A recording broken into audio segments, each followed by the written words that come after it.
So my students, আজকে আমি শুরুতে আগে তোমাদেরকে বলে নিব যে এই ভিডিওতে আমরা কি কি আলোচনা করব। আমরা হচ্ছে সংকট বা ক্রান্তি, তাপমাত্রা, আয়তন ও চাপের মান নির্ণয় করব প্রথমত, এবং এখানে আমাদের শেষ না, এটা আমাদের প্রাইমারি টার্গেট। এরপরে দেখো ভ্যান ডার ওয়ালস যে ধ্রুবক আছে সেটা আমরা বের করব, কারণ এটাও প্রশ্ন পরীক্ষায় কিন্তু এসে থাকে। এবং সর্বশেষে আমরা হচ্ছে এই compressibility factor, critical compressibility factor এবং ক্রিটিক্যাল কোএফিসিয়েন্টও বের করব। তারপরে ক্রিটিক্যাল টেম্পারেচার, ক্রিটিক্যাল প্রেশার এবং ক্রিটিক্যাল ভলিউম নিয়েও আমরা হচ্ছে আলোচনা করব ইনশাল্লাহ। সো ভিডিওটা একটু বড়, কিন্তু এই ভিডিওতে এমন এমন টপিকগুলো সব কভার করা হয়েছে যেগুলো তোমরা মূলত এক ঢিলে, আমি বলতে পারো যে 3 পাখি মারছি, কারণ এখানে 3 টাইপের কোশ্চেন সলভ করা হয়েছে একটা আন্ডারেই, একটা ভিডিওর আন্ডারেই। সো এখন হচ্ছে মূল ভিডিও শুরু হচ্ছে। আসসালামু আলাইকুম ডিয়ার স্টুডেন্টস, আজকে আমরা পড়ব হচ্ছে সংকট বা ক্রান্তি বিন্দুতে ভ্যান ডার ওয়ালস ধ্রুবকের মাধ্যমে সংকট বা ক্রান্তি আয়তন, তাপমাত্রা ও চাপের মান নির্ণয় করো। ইংলিশে এটাকে বলবা at critical point find the values of critical volume, temperature and pressure in terms of van der Waals constants. So এটা বের করার জন্য আমরা প্রথমেই একটা গ্রাফ আঁকবো, এবং এই গ্রাফের কনসেপ্টটা তোমাকে খুবই কেয়ারফুলি তুমি হচ্ছে নোটিস করবা। আমি যে গ্রাফটা আগে এঁকে নিই, তারপরে তোমাকে বোঝাচ্ছি। সো এটা হচ্ছে আমাদের ওয়াই অ্যাক্সিস, দেন আমাদের এদিকে আছে এক্স অ্যাক্সিস। এখন এক্স অ্যাক্সিস বরাবর আমরা রাখবো হচ্ছে ভলিউম, আর ওয়াই অ্যাক্সিস বরাবর আমরা রাখবো হচ্ছে প্রেশার। এখন আমরা একটা বাস্তব গ্যাসের জন্য লেটস সে আমরা হচ্ছে সেটার একটা পিভি ডায়াগ্রাম বা পিভি একটা গ্রাফ আঁকি, এবং আগে দেখে যে গ্রাফটা কেমন হয় চেহারা। গ্রাফটা দেখতে এরকম হবে। হ্যাঁ, খুব বাজে হয়েছে, দাঁড়াও আবার আঁকি। গ্রাফটা দেখতে এরকম স্মুথলি আস্তে আস্তে আস্তে আস্তে নামবে, নেমে একটা জায়গায় এসে একটু হালকা করে ফ্ল্যাট হয়ে যাবে, দেন আবার এভাবে করে নামতে থাকবে। সো ব্যাপারটা বুঝতে পারতেছো গ্রাফটা কেমন হচ্ছে? এই পয়েন্টটা, এটাই হচ্ছে আমাদের সেই ক্রিটিক্যাল পয়েন্ট। সো এটা হচ্ছে একটা আইসোথার্মাল কার্ভ, মানে হচ্ছে সমষ্ণ কার্ভ। ওকে, সো এই পয়েন্টটা, এটাকে আমরা বলবো আমাদের ইনফ্লেকশন পয়েন্ট, বা এটা হচ্ছে ক্রিটিক্যাল পয়েন্ট। ঠিক আছে, সো ম্যাথমেটিক্যালি এটা একটা নাম আছে। কাইনেটিক থিওরিতে এটার নাম ক্রিটিক্যাল পয়েন্ট, কিন্তু ম্যাথমেটিক্যাল ল্যাঙ্গুয়েজে, ম্যাথমেটিক্সে এটার একটা নাম আছে। এটার নাম হচ্ছে ইনফ্লেকশন পয়েন্ট। ইনফ্লেকশন পয়েন্ট, অথবা অনেকে আবার এটাকে এইভাবেও লেখে ইনফ্লেকশন পয়েন্ট বা পয়েন্ট অফ ইনফ্লেকশন।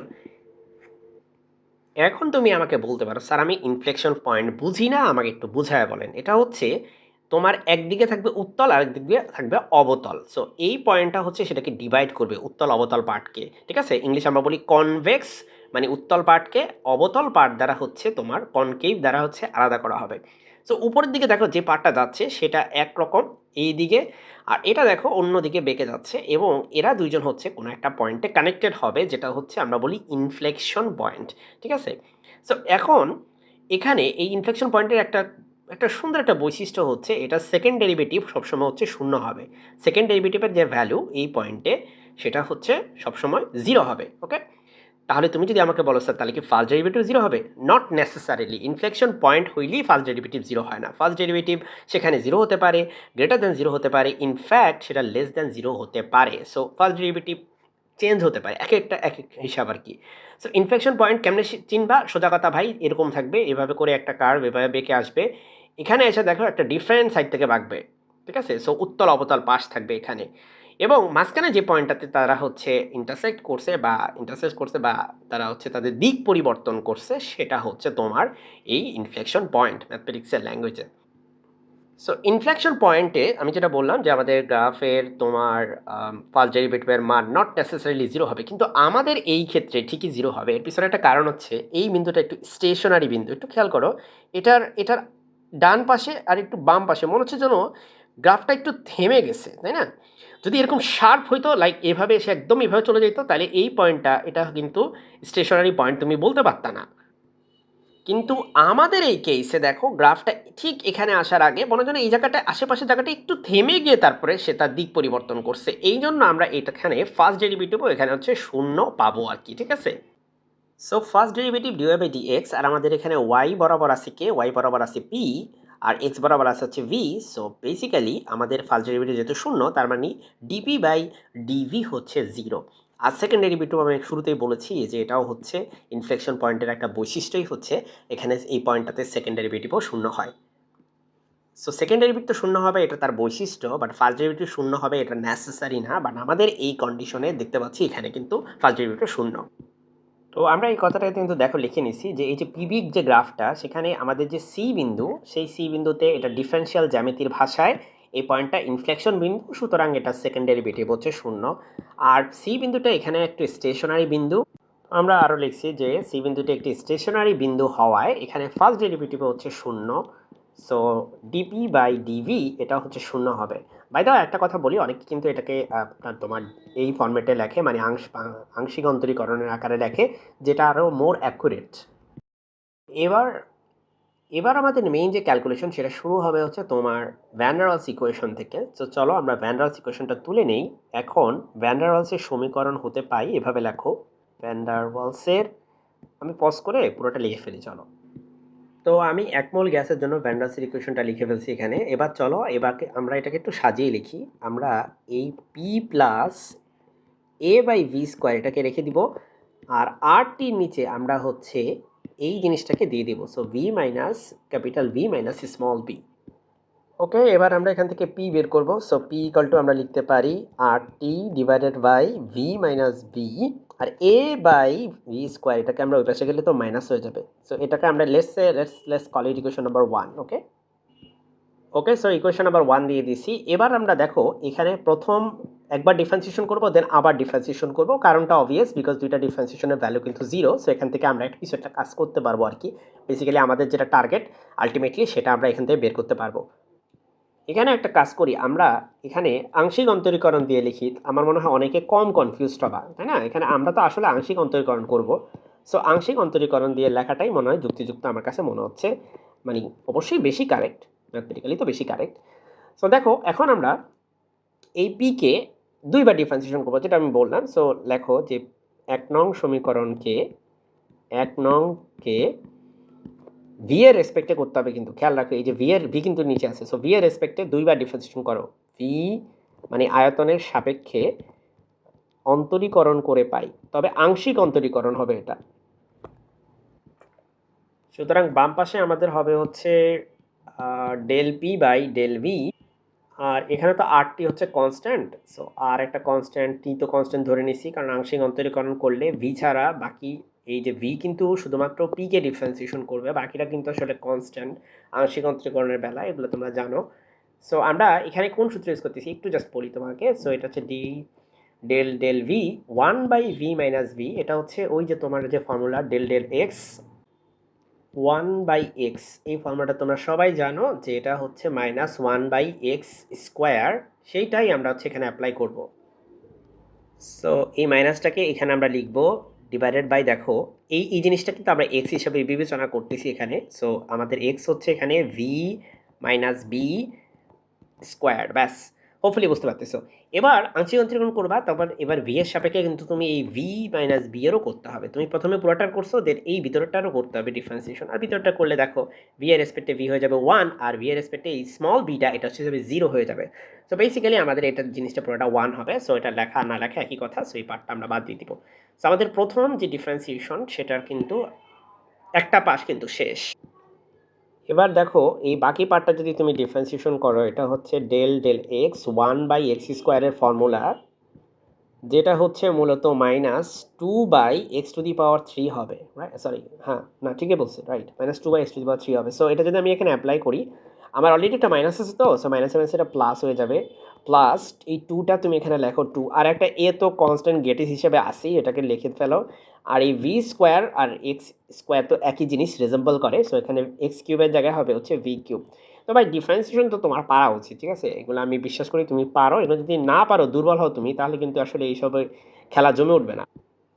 তো তোমার নিশ্চয়ই মনে আছে এটা কিন্তু 0 হবে, আমরা এখানেই লিখছিলাম, রাইট? এবার আমরা আবার ডিফারেন্সিয়েশন করব, কারণ সেটাও 0, সেকেন্ড ডেরিভেটিভও নিব। তো এখন হচ্ছে আমরা আবার অন্তরীকরণ করব এই লাইনকে, তাহলে হবে মোট 2বার অন্তরীকরণ আর কি। সো দেখেন এটা কি হবে অন্তরীকরণ করলে, মাইনাস আছে না, মাইনাসটাকে দিয়ে নেন। তো এই যে পার্টটা, এই পার্টটার অন্তরীকরণ কেমন হবে? সো উপরে আছে একটা কনস্ট্যান্ট, সো সো আমরা হচ্ছে এই ফর্মুলাটা ইউজ করব, ঠিক আছে। সো এই যে বি মাইনাস বি আছে, এটাকে হচ্ছে আমাদের জন্য এক্স, সো এটার উপর একটা স্কোয়ার আছে, সো এইভাবে ভাবতে পারেন। এখন আমরা এখানে লিখব, প্রথম কথা হচ্ছে আর টি, এটা তো কনস্ট্যান্ট, এটাকে আগে লিখে ফেলেন। তারপর দেখেন একটা টু আসবে, এই টুটাকে আমরা সামনে লিখব, ডিভাইডেড বাই আমাদের নিচে যেটা আছে সেটার কিউব হবে। নিচে আছে আমাদের ভি মাইনাস বি, এটার কিউব হবে, ব্যাস। ওকে, সো গ্রেট। এবার আমরা আমাদের এই পার্টটা করব, এই পার্টটা করার জন্য আমাদের আছে ডিডি এক্স অফ, দেখেন এখানে কিন্তু নিচে ভি কিউব আছে, ভি কিউব থাকা মানে 1/x কিউবের ফর্মুলা এখানে ইউজ হবে। সো এটা হবে minus x cube, 1/x cube মানে হচ্ছে এক্স ইনভার্স 3, হ্যাঁ। সো -3 ডিভাইডেড বাই x⁴ হবে এটা, ঠিক আছে। সো এটা হবে -3 ডিভাইডেড বাই x⁴। সো যদি আমরা অ্যাপ্লাই করি, দেখেন এখানে একটা প্লাস আছে, সো প্লাসের সাথে এই মাইনাস গুণ করলে হবে হচ্ছে মাইনাস, এই 2 তো অলরেডি আছে, 2 এর সাথে যদি আপনি 3 গুণ করেন তাহলে 3 দুগুণে হচ্ছে 6 হবে, আর একটা এ আছে এখানে 6a আছে, আর নিচে হবে হচ্ছে x⁴। x এর জায়গায় মানে কি, x মানে আসলে v⁴। সো এই হচ্ছে আমাদের ডিফারেন্সিয়েশন পুরোটা আর কি। সো আশা করি ডিফারেন্সিয়েশন পার্টটা বুঝতে পারছেন, এটা জাস্ট প্র্যাকটিস করতে হবে, আমারটা দেখে দেখে এটা হবে না, এটা নিজে প্র্যাকটিস করতে হবে। ওকে, সো আমাদের ডিফারেন্সিয়েশনের রেজাল্ট হচ্ছে 0, রাইট। সো এটাকে আমরা একটা নতুন ইকুয়েশন বলবো, let's call this equation number 3। এবার আমরা ইকুয়েশন 1, 2, 3 এই তিনটা ইকুয়েশনে একটা স্পেশাল কন্ডিশন ইউজ করব। সো আমাদের ক্রিটিক্যাল পয়েন্টে এখন আমরা লিখতে পারি যে ক্রিটিক্যাল পয়েন্টে টি হয়ে যাবে T of C. So critical point বা ক্রান্তি বিন্দুতে টি হয়ে যাবে টি অফ সি, আমাদের পি হয়ে যাবে পি অফ সি, আর ভি হয়ে যাবে ভি অফ সি।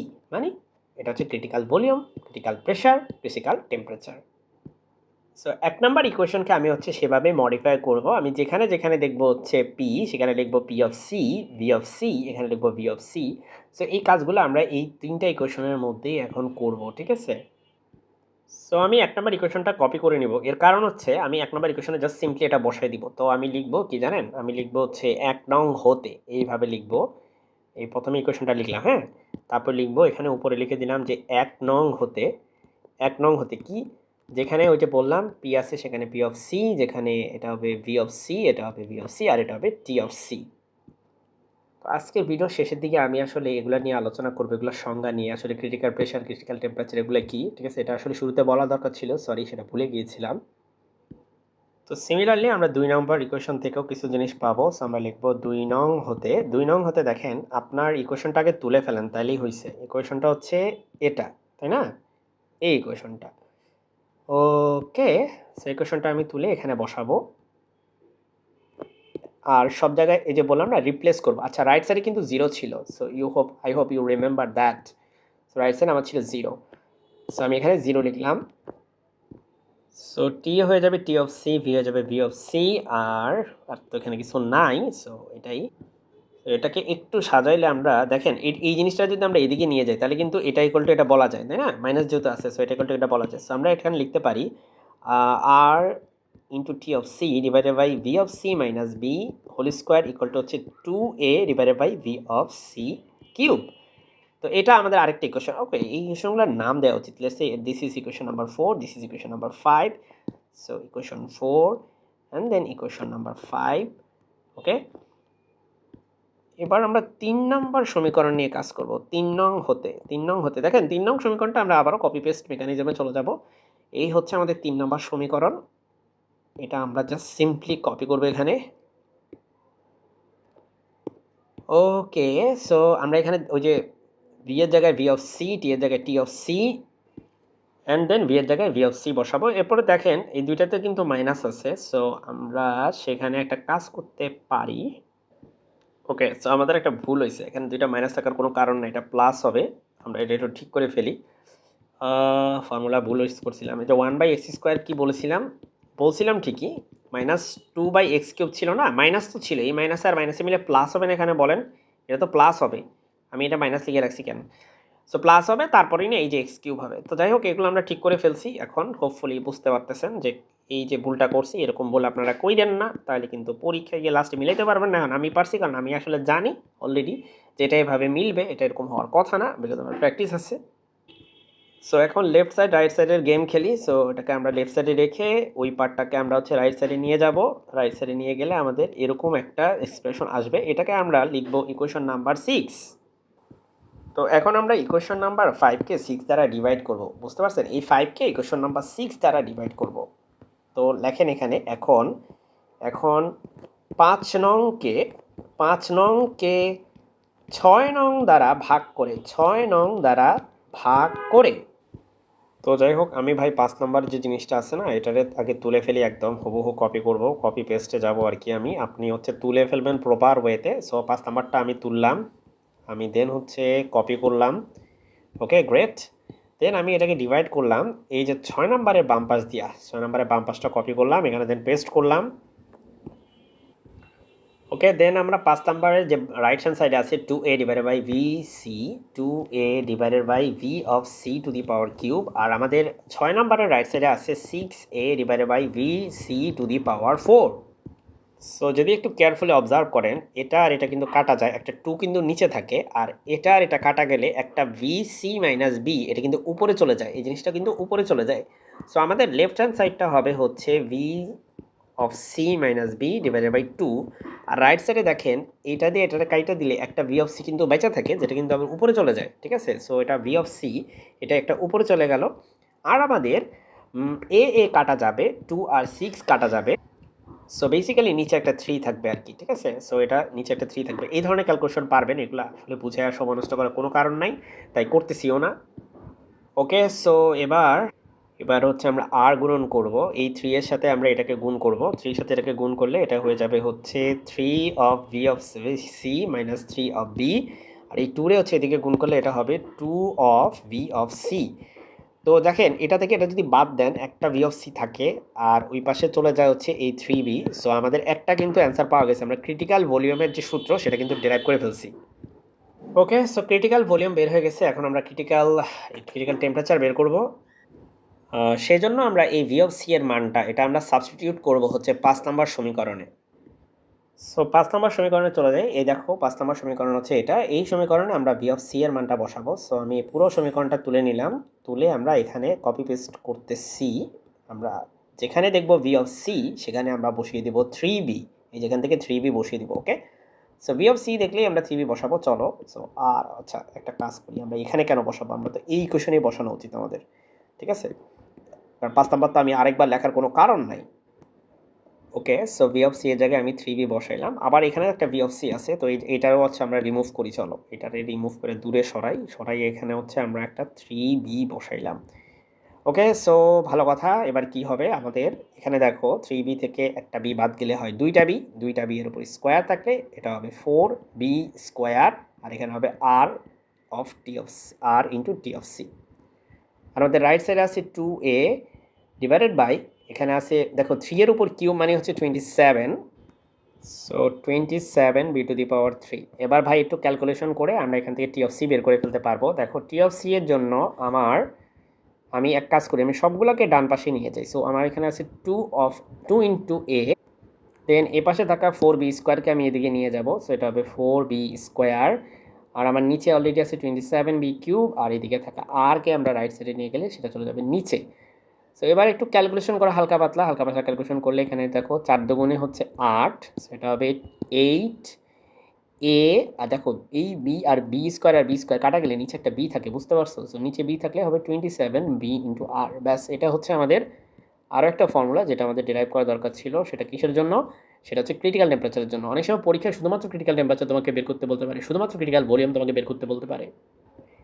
এই গরমে এই ভিডিও করতে গিয়ে আমার যে পরিমাণ কষ্ট হয়েছে, আমার বিগত 100 ভিডিও করতে আমার এত কষ্ট হয়নি। যাই হোক, আমরা এখন দেখি যে টি অফ সি গেল, এবার আমরা পি অফ সি বের করবো এখান থেকে।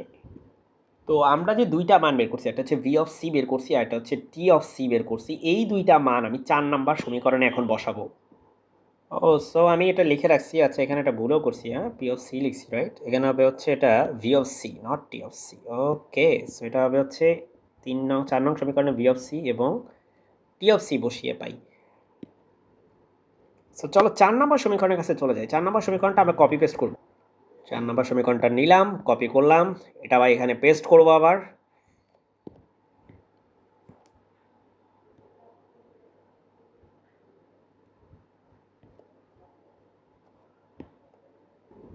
ওকে, সো ভি অফ সি এর মান আমরা জানি সেটা হচ্ছে 3 ইন্টু বি। সো এখান থেকে ভি অফ সি রে সরাও, এখানে 3b বসাও, ঠিক আছে, 3b বসাও। আবার সিমিলারলি এই জায়গা থেকেও তুমি ভি অফ সি বসাও, সরাই দাও, সরি, 3b বসাই দাও, ব্যাস। এবার আরেকটা জিনিস বাকি আছে, এই যে টি অফ সি, এই বান্দা বাকি আছে, এটা সরাও, এটা সরাইয়া এই পুরো জিনিসটা হচ্ছে কপি করো। সো আমরা এখানে লিখি যে 8a divided by 27b into R. So ভাই আর আর আর হচ্ছে কাটা যাবে এখানে। সো আমাদের এখানে থাকে হচ্ছে উপরে থাকবে হচ্ছে 8a, আর দেখো 27b থাকবে, যেটাকে আমি নিচে নিয়ে আসবো 27 ইন্টু বি। আর এই 3b থেকে একটা বি বাদ দিলে হয় হচ্ছে 2b, ঠিক আছে। আর এপাশে কি হয়, a divided by 9b square. এইসব ক্যালকুলেশন তুমি করতে পারবা, তারপরও করে করে দিচ্ছি, যাই হোক। সো এখন এটা হবে 27 দুগুণে হচ্ছে 54, 54 বি স্কোয়ার 8a, আর এখানে আছে a divided by 9b square. তো ভাই এখন লসাগু করতে হবে, তুমি একটা কাজ করলেই হয়, এখানে হচ্ছে 9b স্কোয়ার কমন নাও, তাই না, 9b স্কোয়ার কমন নিয়ে নাও। সো শুধু 9b স্কোয়ার না, a by 9b square common নাও, তাহলে এখানে থাকে 8 বাই, দেখো 9 যদি চলে যায় 6 নং 54, তাহলে একটা 6 থাকে, ঠিক আছে। আর এখানে তুমি যদি a by 9b square common নিয়ে নাও, তাহলে ভাই কিছুই থাকে না, খালি থাকে 1, ঠিক আছে। এবার তুমি ক্যালকুলেশন করো পুরাটা বাকিটা। তো এই ক্যালকুলেশন করলে এটা কত আসবে বলো দেখি, 8 মাইনাস 6/6, তার মানে 2/6, 2/6 মানে বেসিক্যালি 1/3। সো এখানে আসবে আমাদের 1/3। সো দেখো এইটা যদি হিসাব করো তাহলে এটা হবে 27 a divided by 27b squared. এটাই হচ্ছে আমাদের, এটা হচ্ছে আমাদের পি অফ সি, হ্যাঁ, ক্রিটিক্যাল প্রেশার। তো এরই মধ্যে দিয়ে আজকের প্রমাণ শেষ। এখন যদি তুমি যদি এটুকুর জন্য এসে থাকো, তাহলে তুমি এখান থেকে বিদায় নিতে পারো, কিন্তু আমরা একটু সামনের দিকে যাব, আমরা আরও কিছু জিনিস বের করবো, বুঝছো, পরীক্ষার হলে আরও কিছু জিনিস আসে, সেগুলো আমরা বের করব। তো এই কোশ্চেনের মধ্যে সেটা নাই, বাট এই কোশ্চেনের সাথে সেটা রিলেটেড। তো সেটা কি, সেটা হচ্ছে তোমার ভ্যান ডার ওয়ালসে যে ধ্রুবক দুইটা আছে এ আর বি, এই এ আর বি নির্ণয় করা আমরা এখন শিখবো, চলো। সো এ এবং বি নির্ণয় করব এখন আমরা। এটা কিন্তু এই প্রশ্নের অংশ না, এটা আলাদা করে জিজ্ঞেস করে নর্মালি, ঠিক আছে। সো তোমার এটা একের ভিতরে দুই, আর কি একের ভিতরে দুই না, বেসিক্যালি 3 শেখাবো আজকে। সো দেখো এ আর বি বের করতে হইলে আমার লাগবে হচ্ছে সবগুলা জিনিস। টি অফ সি লাগবে আমার, যেটা হচ্ছে মূলত 8a ডিভাইডেড বাই 27b আর। তো আরেকটা হচ্ছে পি অফ সি, যেটা একটু আগে তুমি বের করছো, এ বাই, তুমি বের করো নাই, করছি আমি, যাই হোক তুমি দেখছো বসে বসে।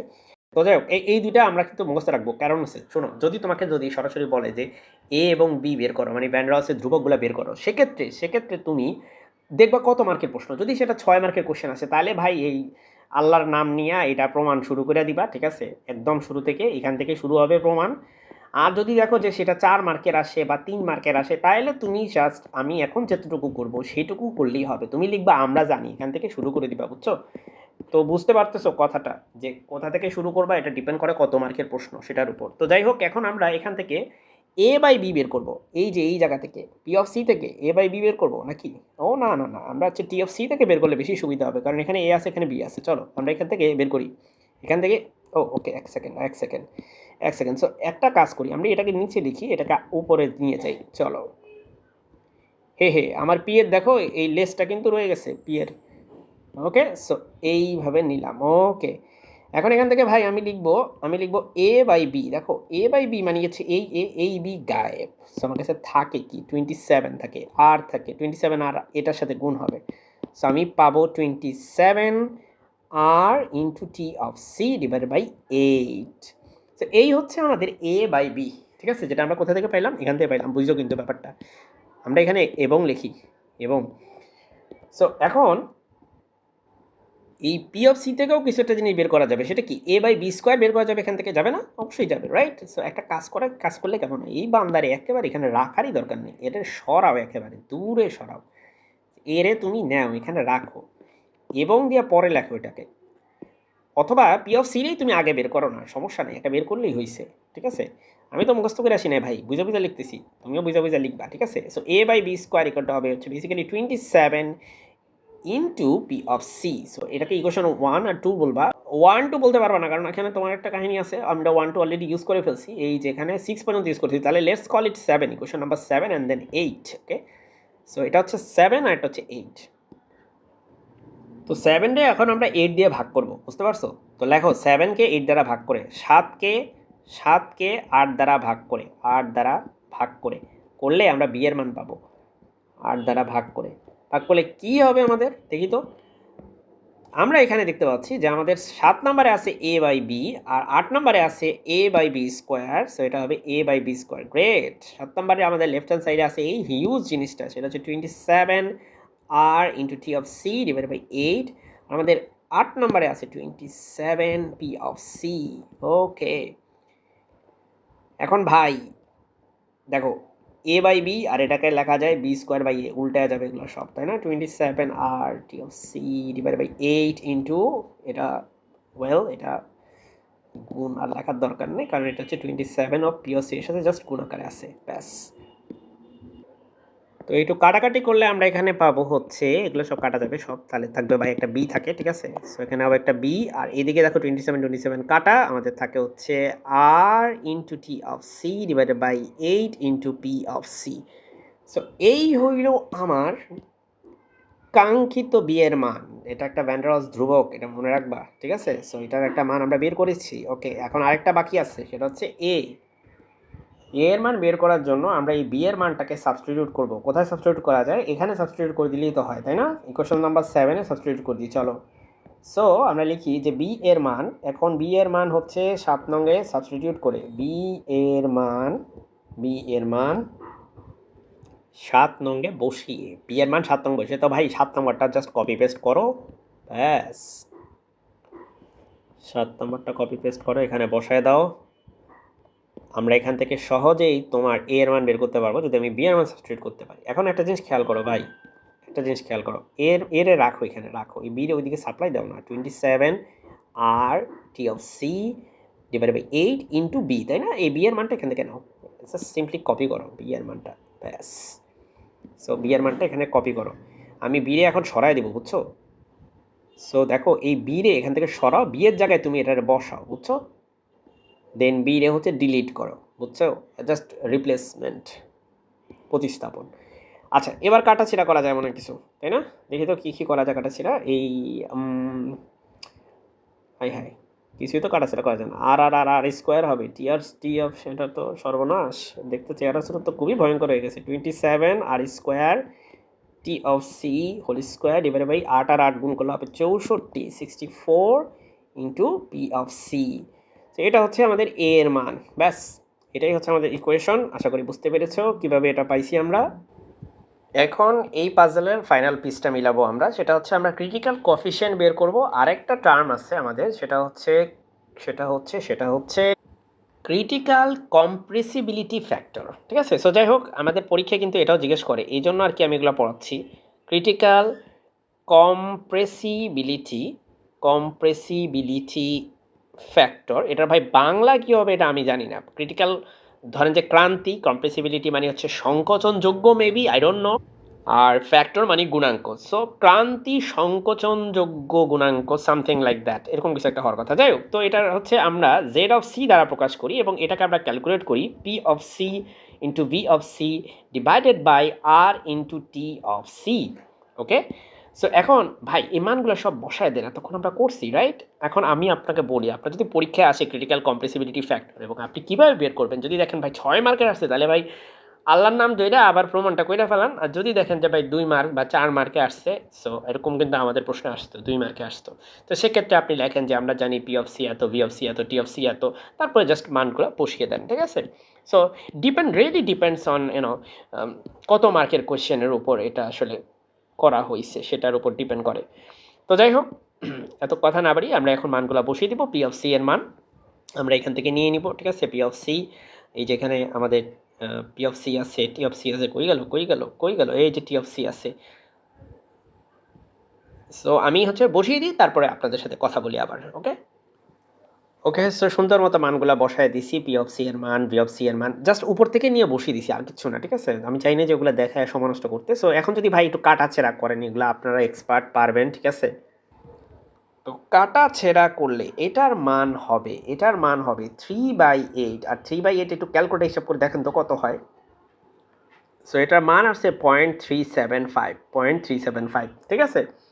এটার একটা উল্টার মানে একটা ব্যাপার আছে যেটাকে আমরা বলি critical coefficient right? Critical coefficient হচ্ছে বেসিক্যালি আপনার এই জেড এর উল্টা 1/z, এটা হচ্ছে 1/z অফ সি।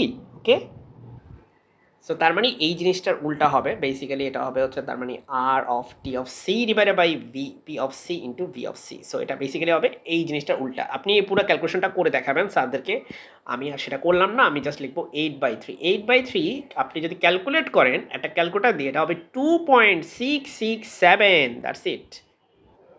এখন ভিডিওর মাঝখানে আমি ওয়াদা করছিলাম আমি হচ্ছে ক্রিটিক্যাল প্রেশার, টেম্পারেচার এবং ভলিউম নিয়ে একটু আলোচনা করবো লাস্টে, এবং এটা আলোচনা করে ইনশাল্লাহ আমরা ভিডিওটা শেষ করে দিব। সো আমাদের প্রথম ডেফিনিশনটাই হচ্ছে ক্রিটিক্যাল টেম্পারেচার নিয়ে।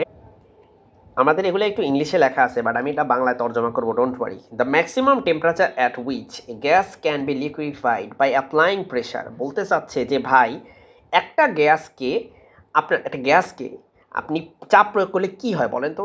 একটা গ্যাসকে যদি গ্যাসিয়াস সাবস্টেন্সকে চাপ প্রয়োগ করলে সেটা তরলে পরিণত হয়। তো সেটারও একটা লিমিট আছে, একটা টেম্পারেচার একটা লিমিট আছে। একটা নির্দিষ্ট টেম্পারেচারের থেকে যদি আপনি বেশি টেম্পারেচারে চলে যান তাহলে আপনি শুধুমাত্র প্রেশার দিয়ে সেটাকে তরল বানাতে পারবেন না। So this is the maximum temperature at which a gas can be liquefied by applying pressure only. শুধুমাত্র প্রেশার দিয়ে যদি কোনো একটা গ্যাসকে আপনি লিকুইড মানে গ্যাস থেকে লিকুইডে আনতে চান, তরলে আনতে চান, তাহলে আপনার একটা নির্দিষ্ট টেম্পারেচারের নিচে সেটা করতে হবে। সেই টেম্পারেচারটা পার হয়ে গেলে সেটা সম্ভব না। Above this temperature no amount of pressure can turn their gas into a liquid. দেখছেন, আমি বলতেছিলাম যে এই টেম্পারেচারের উপরে, এই তাপমাত্রার উপরে আপনি যতই প্রেশার দেন না কেন, আপনার লিকুইডটা আপনার গ্যাসটা কখনো লিকুইডে পরিণত হবে না। So at this point liquid and gas phases become indistinguishable. For example, carbon ডাইঅক্সাইডের ক্ষেত্রে এই ক্রিটিক্যাল টেম্পারেচার হচ্ছে 31°C। তার মানে 31°C নিচে আপনার যখন টেম্পারেচার থাকে তখন কার্বন ডাইঅক্সাইডকে চাইলে চাপ দিয়ে, প্রেশার দিয়ে তরলে পরিণত করে ফেলা সম্ভব। তাহলে 31 ডিগ্রির বেশি হইলে যতই চাপাচাপি করেন না কেন, কার্বন ডাইঅক্সাইডকে আপনি তরলে পরিণত করতে পারবেন না। হোপফুলি ক্রিটিক্যাল টেম্পারেচার বা ক্রান্তি তাপমাত্রার কনসেপ্টটা বুঝতে পারছেন। এবার আমরা ক্রিটিক্যাল প্রেশারে চলে যাব। The minimum pressure required to liquefied A gas at it's critical temperature. তো এই ডেফিনেশন শুই না অনেকের মাথা গরম হয়েছে যে ভাই, আর ক্রিটিক্যাল প্রেশারের ডেফিনেশন দিচ্ছেন ক্রিটিক্যাল টেম্পারেচার দিয়ে কেন? আচ্ছা, ব্যাপারটা বলছো দেখ, বলছে যে একটা ক্রিটিক্যাল টেম্পারেচারে, আচ্ছা আমরা একটা উদাহরণ দেখি। ধরো কার্বন ডাইঅক্সাইডের ক্ষেত্রে একটা ক্রিটিক্যাল টেম্পারেচার আছে না, 31°C। এই টেম্পারেচারে তুমি মিনিমাম কতটুকু প্রেশার দিলে তোমার গ্যাসটা লিকুইড হইয়া যাবে, সেটাই হচ্ছে ক্রিটিক্যাল প্রেশার। আবার বলি, এই যে কোনো একটা সাবস্টেন্সের যে একটা ক্রিটিক্যাল টেম্পারেচার আছে, সেই টেম্পারেচারে তুমি মিনিমাম কতটুকু প্রেশার দিতে হবে তোমাকে। বেশি দিলে তো ভালো, বেশি দিলে তো এমনি তরলে পরিণত হয়ে যাবে, কিন্তু মিনিমাম কতটুকু তোমাকে প্রেশার দিতে হবে, যেই প্রেশার দিলে তোমার গ্যাসটা তরলে পরিণত হয়ে যাবে, সেটা হচ্ছে ক্রিটিক্যাল প্রেশার। আমি আবারও বুঝাই বলি একটু ডিফারেন্ট পার্সপেক্টিভ থেকে। দেখো, যদি তুমি এই ক্রিটিক্যাল টেম্পারেচারের থেকে বেশি টেম্পারেচারে যাও, তাহলে তো তুমি যতই চাপাচাপি করো কোনো লাভ নাই। আচ্ছা, ক্রিটিক্যাল টেম্পারেচার থেকে যদি নিচে টেম্পারেচারে যাও, তাহলে তো চাপ অল্প দিলেই লাভ আছে, তাই না? কিন্তু যখন আমরা ক্রিটিক্যাল প্রেশার নিয়ে কথা বলি, তখন শুধুমাত্র ক্রিটিক্যাল টেম্পারেচারে আমরা নিয়ে আলোচনা করতে চাচ্ছি। আসলে ক্রিটিক্যাল টেম্পারেচারে ক্ষেত্রে কতটুকু ন্যূনতম চাপ দিলেই আমাদের গ্যাসটা লিকুইডে পরিণত হয়ে যাবে। I hope it makes any sense. বারবার শুনবে আমি কি বলছি যদি না বুঝতে পারো। It is the pressure needed to bring the substance to a critical state. যাই হোক, কার্বন ডাইঅক্সাইডের ক্ষেত্রে সেই ক্রিটিক্যাল প্রেশার হচ্ছে 73 ATM, অ্যাটমসফিয়ারিক প্রেশার। যাই হোক, ক্রিটিক্যাল ভলিউম হচ্ছে কি? The volume occupied by 1 mole of substance at critical temperature and critical pressure. ভাই, ক্রিটিক্যাল টেম্পারেচারে আর ক্রিটিক্যাল প্রেশারে 1 মোল পরিমাণ সাবস্টেন্স যেই পরিমাণ তোমার ভলিউম অকুপাই করে, সেটাই হচ্ছে ক্রিটিক্যাল ভলিউম। তো এটা কঠিন কিছু না, এটা বুঝতে পারছো hopefully. So it represents the molar volume at the critical point. যাই হোক, এখন এই ক্রিটিক্যাল পয়েন্ট যেহেতু কথাটা সিরিয়ে আসছে, এটাও একটু আমরা আলোচনা করি। এটা খুবই ইম্পর্টেন্ট একটা কনসেপ্ট। এটা হচ্ছে ক্রিটিক্যাল টেম্পারেচার, ক্রিটিক্যাল প্রেশার আর ক্রিটিক্যাল ভলিউমের একটা কম্বিনেশন, ব্যাস। সো হোপফুলি আজকের এই পুরো ভিডিও থেকে তুমি উপকৃত হবা, ঠিক আছে? আমি পুরো জিনিসটা একবার দেখায় দিই।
তো লাস্টে একটা ডিসক্লেমার বলি, আমার যদি পেইড কোর্স তুমি নিতে চাও তাহলে আমার সাথে এই হোয়াটসঅ্যাপ নাম্বারে যোগাযোগ করো 01851012 এই নাম্বারে, ঠিক আছে? সো আমাদের চ্যানেলটাও সাবস্ক্রাইব করে রাখতে পারো। আমাদের চ্যানেলের নাম আমি বলি, আমাদের চ্যানেলের নাম হচ্ছে NU physics classroom. NU physics classroom এই চ্যানেলটা সাবস্ক্রাইব করে রাখবা। এই চ্যানেলে ফিজিক্স নিয়ে শুধুমাত্র আপলোড করা হয় ভিডিও। আরেকটা চ্যানেল তোমার সাবস্ক্রাইব করা উচিত, সেটা হচ্ছে অনার্স ম্যাথ ফিজিক্স। এখানে আমি অনার্স লেভেলের ম্যাথমেটিক্স এবং ফিজিক্স রিলেটেড ভিডিও আপলোড করে থাকি।